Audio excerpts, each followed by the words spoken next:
Hello नमस्कार दोस्तों, मेरा नाम अमित है। आज का ये वीडियो आधारित है टीडीएस और टीसीएस के ऊपर। टीडीएस और टीसीएस में क्या डिफरेंस होता है मैं आपको इस वीडियो में बताऊंगा। अधिकतर लोग कंफ्यूज हो जाते हैं कि टीडीएस और टीसीएस में क्या फर्क होता है, कौन टीडीएस काटता है कौन टीसीएस काटता है, किसकी जिम्मेदारी बनती है टीडीएस काटने की और किसकी जिम्मेदारी बनती है टीसीएस काटने की। इसके बारे में मैं आपको पूरा इन्फॉर्मेशन इस वीडियो में देने वाला हूँ। तो जल्दी से मेरे चैनल को सब्सक्राइब करिए और मेरे वीडियो को लाइक करना ना भूलिएगा और शेयर करना बिल्कुल ना भूलिएगा, क्योंकि ये वीडियो जानकारी और लोगों तक भी पहुंच पाए। तो आइए शुरू करते हैं वीडियो को। सबसे पहले टीडीएस समझते हैं कि टीडीएस क्या होता है। तो टीडीएस क्या होता है? TDS TDS section in the income tax is known as tax deducted at source. आयकर का जो अधिनियम बनाया गया है टीडीएस के लिए, उसमें टीडीएस को टैक्स डिडक्टेड एट सोर्स के नाम से जानते हैं। So this concept can be termed as a buyer end activity. इस पॉइंट को समझिए, बहुत इंपॉर्टेंट है। So this concept can be termed as buyer end activity. ये जो टीडीएस होता है वो बायर एंड एक्टिविटी पे निर्भर करता है, वर्क करता है। वो मैं आपको समझाता हूँ कैसे। मान लीजिए कोई मिस्टर ए है, ठीक है, और कोई है एक्स वाई जेड लिमिटेड, ठीक है। मिस्टर ए ने क्या किया, कोई सर्विस प्रोवाइड किया एक्स वाई जेड लिमिटेड को। तो एक्स वाई जेड लिमिटेड जो है वो मिस्टर ए को क्या करेंगे, पेमेंट देंगे। उस सर्विस के अगेंस्ट में क्या करेंगे, पेमेंट देंगे। तो उस पेमेंट पे एक्स वाई जेड लिमिटेड जो है वो टीडीएस डिडक्ट करेंगे। जो एक्स वाई जेड लिमिटेड वो क्या करेंगे, टीडीएस को डिडक्ट करेंगे। तो जिसने बाई किया, जो सर्विस को बाई कर रहा है, परचेस कर रहा है, ये एक्टिविटी उसके एंड पर डिपेंड करती है कि उसने पेमेंट करने से पहले टीडीएस डिडक्ट किया या नहीं। तो इसलिए इस कॉन्सेप्ट को, टीडीएस के कॉन्सेप्ट को हम बायर एंड एक्टिविटी बोलते हैं, ठीक है। आई थिंक आपको ये समझ में आया होगा कि मैंने बताया कि एक मिस्टर ए है और एक एक्स वाई जेड लिमिटेड है। मिस्टर ए ने क्या किया, एक्स वाई जेड लिमिटेड को एक सर्विस प्रोवाइड की। तो जो एक्स वाई जेड लिमिटेड है वो मिस्टर ए को क्या करेंगे, उस सर्विस के अगेंस्ट में जो उन्होंने दी है पेमेंट करेंगे। तो बायर कौन हुआ, परचेस किसने किया सर्विस को, एक्स वाई जेड लिमिटेड ने। तो एक्स वाई जेड लिमिटेड जब पेमेंट करेगा तो उसने टीडीएस को डिडक्ट किया या नहीं। तो इसलिए टीडीएस को बायर एंड एक्टिविटी बोला जाता है। आगे बढ़ते हैं। नेक्स्ट पॉइंट क्या कह रहा है कि एनी कंपनी और इंडिविजुअल जो कि टीडीएस डिडक्टर है, डिडक्ट करेगी टीडीएस को, making a payment to other entity, जो कि डिडक्टी, जिसे पेमेंट मिलना है, जिसका टीडीएस डिडक्ट होना है, deductee, then has to deduct tax at source if it cross a specific threshold limit. Therefore, this tax amount is to be paid to the government by the deductee. तो क्या इसमें कह रहा है इस point में कि कोई भी कंपनी या फिर इंडिविजुअल जो कि जिसे टीडीएस डिडक्ट करना है, ठीक है, जिसे टीडीएस डिडक्ट करना है, भुगतान करने से पहले, पेमेंट करने से पहले टीडीएस को डिडक्ट करना है, तो उसे ये ध्यान देना पड़ेगा कि जिस अमाउंट पे टीडीएस डिडक्ट होना है वो अमाउंट टीडीएस की क्राइटेरिया को पार कर रही है या नहीं।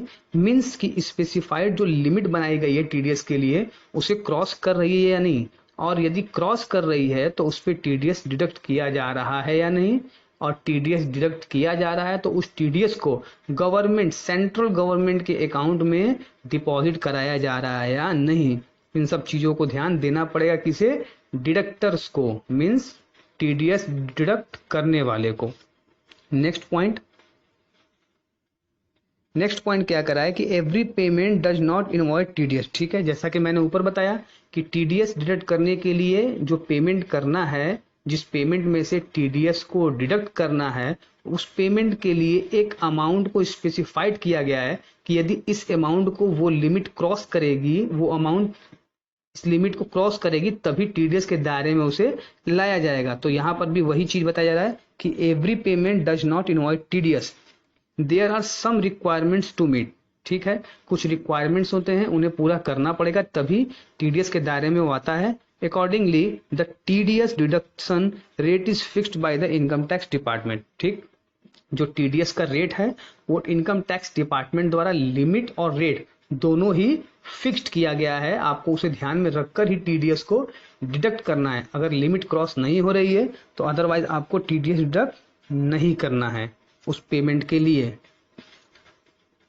Next point, now let us see the some example for TDS. ठीक है, कुछ एग्जांपल देखते हैं। तो एग्जांपल क्या है कि mister Rakesh is a full time employee of man limited private limited में।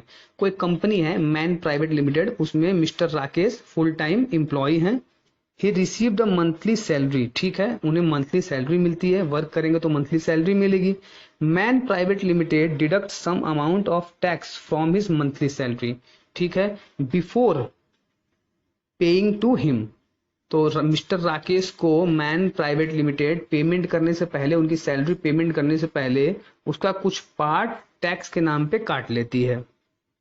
The deducted amount from the salary of Rakesh before payment of salary in TDS. ठीक है, तो उनको पेमेंट करना है, मिस्टर राकेश को पेमेंट होना है सैलरी के रूप में, उसमें क्या करती है, टीडीएस के नाम पे कुछ अमाउंट काट लेती है। ठीक है, तो अगर आपका वो सैलरी का अमाउंट टीडीएस के अमाउंट को क्रॉस करेगा, लिमिट को क्रॉस करेगा, तो मैन प्राइवेट लिमिटेड को उस पर टीडीएस काटना पड़ेगा।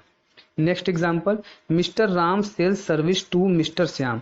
मिस्टर राम ने क्या किया, कुछ सर्विस मिस्टर श्याम को दिया। मिस्टर श्याम फॉर रुपीज 40,000, जो सर्विस की अमाउंट थी वो 40,000 रुपीज थी, और उस पर जो टैक्स रेट था, हम मान के चलते हैं कि 10% का टैक्स रेट, टीडीएस का रेट एप्लीकेबल होना था। सो मिस्टर श्याम हैज टू पे 35,000। तो मिस्टर श्याम क्या करेंगे, मिस्टर राम को कितना देंगे, ओनली 35,000 रुपीज ही देंगे। क्यों, क्योंकि 40,000 रुपीज टोटल था और 40,000 रुपीज में से 10% डिडक्ट हो गया एज अ टीडीएस। तो 40,000 का 10% 4,000, तो कितना हो गया वो 35,000 नेट पेमेंट मिस्टर राम को कौन करेगा, मिस्टर श्याम करना होगा। और जो 4,000 रुपए, सॉरी यहाँ 35,000 नहीं होगा, 36,000 होगा, यहाँ पर 36,000 होगा, क्योंकि 40,000 का 10% 4,000 और जो बैलेंसिंग पेमेंट है 36,000 वो श्याम को, मिस्टर राम को श्याम कर देंगे। और जो 4,000 रुपए टीडीएस के नाम पे डिडक्ट हुआ है वो सेंट्रल गवर्नमेंट के अकाउंट में मिस्टर श्याम को डिपॉजिट कराना पड़ेगा। ये जिम्मेदारी मिस्टर श्याम की, मीन्स की टीडीएस डिडक्टर की बनेगी। तो ये था टीडीएस। अब हम बढ़ते हैं टीसीएस की तरफ। तो टीसीएस की तरफ बढ़ते हैं। तो टीसीएस क्या होता है, TCS section in the income tax is also known as tax collected at source. तो इनकम टैक्स में जो टीसीएस है उसे हम टैक्स कलेक्टेड एट सोर्स के नाम से जानते हैं। आगे कह रहा है कि so this concept can be termed as seller end point.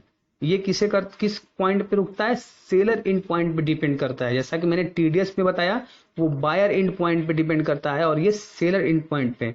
तो सेलर इंड पॉइंट पे क्यों डिपेंड करता है, देखते हैं।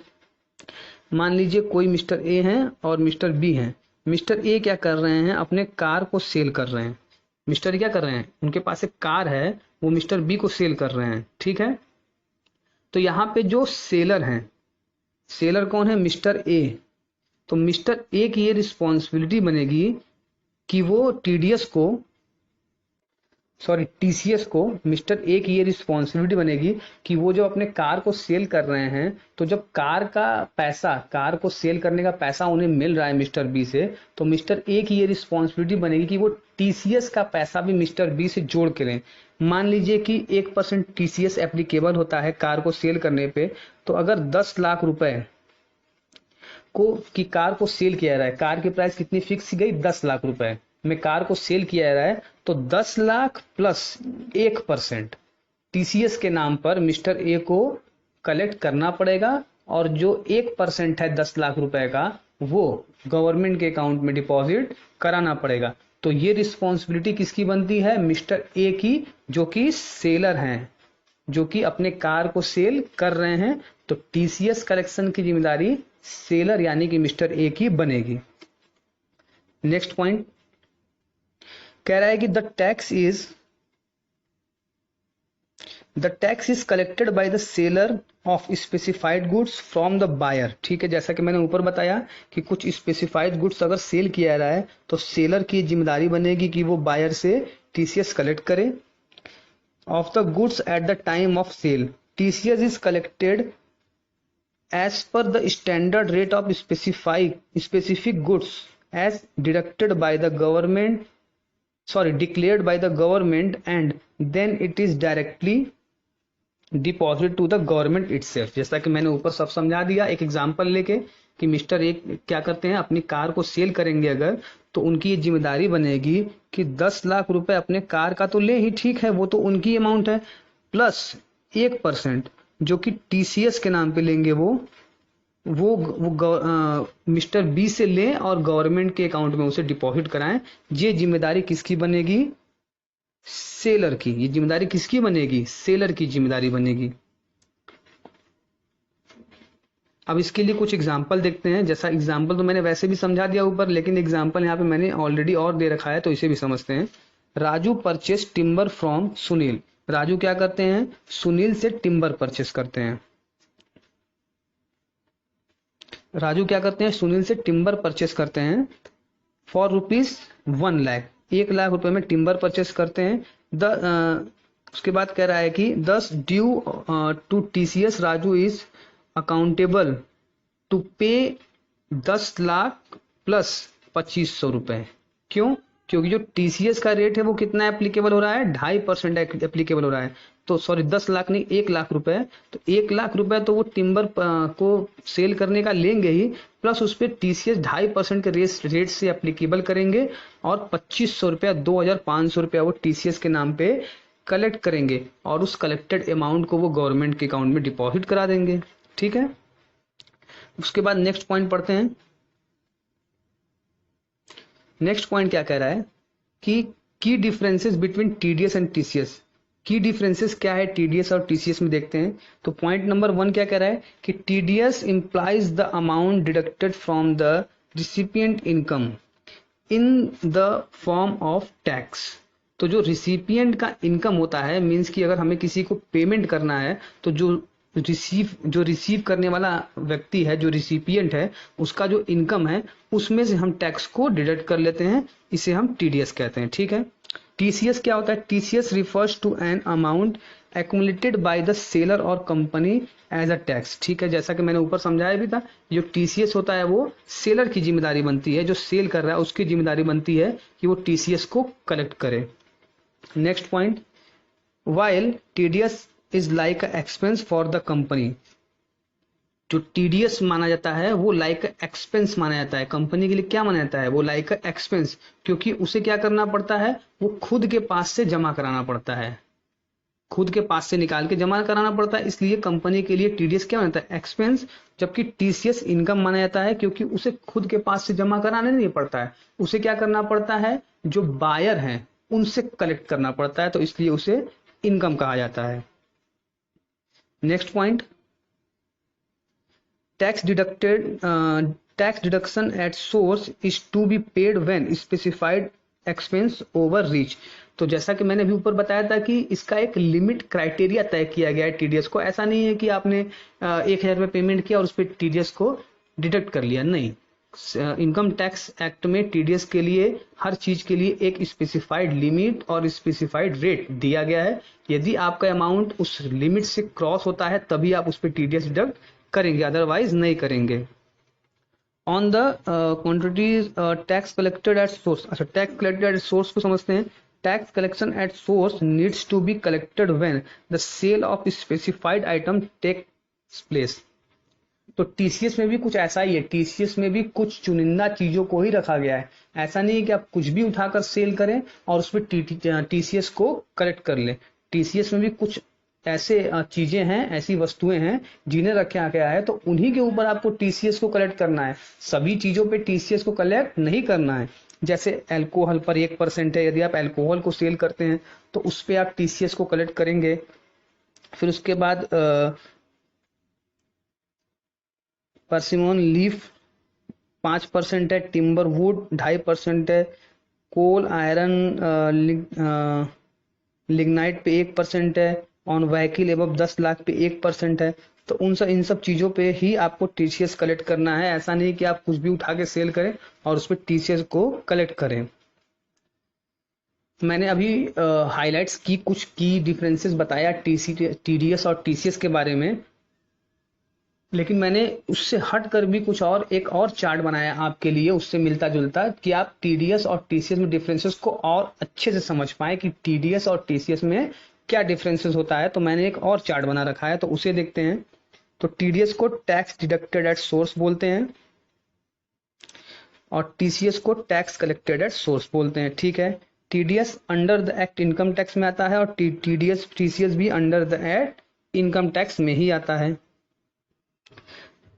टीडीएस जो होता है deduct eight the time of crediting the amount of पे या फिर पेमेंट। ठीक है, आप जैसे ही किसी को पेमेंट करते हैं तो आप उसी टाइम उसके अकाउंट में से आप टीडीएस को डिडक्ट कर लेते हैं। बट टीसीएस जो होता है, the tax payable is collected by the seller at the point of sale. आप किसी को जब सेल करते हैं तो आप उसी टाइम उसी पॉइंट पे टीसीएस को कलेक्ट कर लेते हैं उससे। टीडीएस जो होता है वो इनडायरेक्ट कलेक्शन ऑफ टैक्स होता है, टीसीएस जो होता है डायरेक्ट कलेक्शन ऑफ टैक्स होता है। ठीक है, कुछ डिफरेंसेस मैं आपको बताते जा रहा हूं, इन डिफरेंसेस को भी आप ध्यान में रखिएगा। फिर उसके बाद कह रहा है कि TDS is collected by the person making the payment. ठीक है, जो पेमेंट करता है, मैंने एग्जांपल सबसे शुरू में बताया था कि जो XYZ लिमिटेड है वही क्या करेंगी, टीडीएस को कलेक्ट करेगी। और टीसीएस में क्या होता है, TCS is collected by the person receiving payment. और टीसीएस क्या होता है कि जो आप पेमेंट कलेक्ट कर रहे हैं उसके साथ टीसीएस को कलेक्ट करेंगे। तो टीडीएस जो होता है वो मैंने ऊपर बताया कि एज ए एक्सपेंस ट्रीट किया जाता है। क्यों? क्योंकि tax is deducted from the payment of recipient. किसी के पेमेंट जो आप कर रहे हैं उसमें से आप काट ले रहे हैं, तो वो एज ए एक्सपेंस ट्रीट किया जाता है। और जो टीसीएस होता है वो इनकम की तरह ट्रीट किया जाता है। क्यों? क्योंकि tax is collected by the seller from the buyer. उसमें आपको कहीं से काटना नहीं है, आपको कलेक्ट करना है। कहीं से आप काट नहीं रहे हैं, आप कलेक्ट कर रहे हैं केवल, तो इसलिए इनकम माना जाता है। नेक्स्ट पॉइंट क्या कह रहा है कि the tax rate is fixed by the government. ठीक है, टीडीएस में टैक्स रेट को इनकम टैक्स गवर्नमेंट द्वारा इनकम टैक्स एक्ट में फिक्स्ड किया गया है, उसी तरह टीसीएस के रेट को भी फिक्स किया गया है। नेक्स्ट पॉइंट, टीडीएस में specific payment is made above the criteria certain limit of amount. ठीक है, एक सर्टेन लिमिट ऑफ अमाउंट जब आप क्रॉस करता है आपका अमाउंट, तभी टीडीएस डिडक्ट किया जाएगा, अदरवाइज नहीं। और टीसीएस में क्या होता है, collected on the sale of specified goods like tendu leaves, timber wood, scrap, minerals etcetera. इन सब चीजों को जब आप सेल करते हैं तभी आप क्या करते हैं, टीसीएस को कलेक्ट करते हैं। टीडीएस में नेक्स्ट पॉइंट क्या कह रहा है कि TDS is buyer end activity. मैंने स्टार्टिंग में बताया था कि ये बायर एंड एक्टिविटी है। जो सर्विसेज को परचेस करता है, बाय करता है, वही टीडीएस को डिडक्ट करता है। और टीसीएस क्या है, सेलर एंड एक्टिविटी। जो सेल करता है वो टीसीएस को इसमें कलेक्ट करता है। फिर क्या कह रहा है कि the deductor issue a TDS certificate, जो कि फॉर्म 16 और 16B जिसे बोलते हैं, टू द डिडक्टी। आप यदि किसी के टीडीएस को डिडक्ट करते हैं तो उसे 16 और 16B form as a TDS certificate के रूप में प्रोवाइड कराते हैं। और टीसीएस में क्या होता है, tax collector issue a TCS certificate form number 27D to the buyer. इसमें क्या होता है, जो फॉर्म आपको अवेलेबल कराया जाता है उसे हम टीसीएस सर्टिफिकेट में के रूप में उसे हम लोग 27D के रूप में जानते हैं। तो ये थी टीडीएस और टीसीएस में सारी बातें। आई होप आपको वीडियो समझ में आया होगा, टीडीएस और टीसीएस में क्या डिफरेंसेस होता है, कौन टीडीएस काटता है, कौन टीसीएस कलेक्ट करता है, किसकी जिम्मेदारी बनती है। इन सब चीजों को मैंने इसमें बताया। वीडियो से रिलेटेड अगर आपको नोट्स चाहिए तो आप टेलीग्राम पे जाके मेरे चैनल को सर्च कीजिए, एपी कॉमर्स क्लासेस जंक्शन। मैं जैसे ही वीडियो अपलोड करता हूँ यूट्यूब पे, वैसे ही उससे रिलेटेड नोट्स अपने टेलीग्राम चैनल पे डाल देता हूँ। तो अगर आपको नोट्स चाहिए तो आप टेलीग्राम चैनल पे सर्च कीजिए, या फिर डिस्क्रिप्शन बॉक्स में जाके मेरे टेलीग्राम लिंक पे जाइए और उससे आप चैनल के थ्रू जाके नोट्स वहां से निकाल सकते हैं। Thank you. और प्लीज मेरे चैनल को सब्सक्राइब करें और वीडियो को लाइक और शेयर करना ना भूलें। Thanks for watching. Please like and share my video. Thank you.